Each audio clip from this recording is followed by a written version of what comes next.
Hi, it's Eva here at Stafford Land Rover, and today I'm going to be taking you around this spectacular Land Rover Range Rover D300 SE.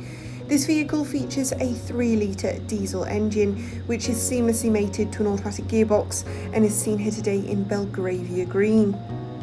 Let's start our journey from the front of this vehicle, where we will find the pixel LED headlights with our signature daytime running lights, ensuring a sharper view of the world ahead along with increased road presence. Cascading along the sides, you're going to see further features which are all a courtesy of the Shadow exterior pack, such as your grey bonnet louvers, as it sits with utmost pride on a set of upgraded SV Bespoke 22-inch diamond turned alloys with a satin black contrast. To the rear, you're going to enjoy your privacy glass, ensuring all contents and passengers are safe from prying eyes. As we now open the powered tailgate, which can also be done via a single press of the key, will reveal a vast and versatile amount of boot space. To the right, you're going to find easy to access controls for electronic air suspension and to power recline your rear seats.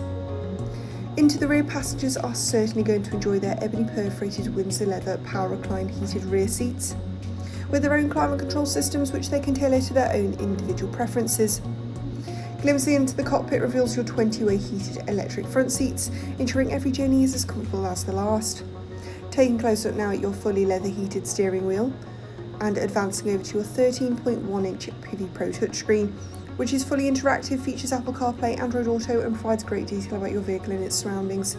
This vehicle also includes a front centre console refrigerator compartment, which is certain to come in handy in those summer months. This has been a presentation of the approved used Land Rover Range Rover Sport, which we have here at our dealership. Thank you for watching.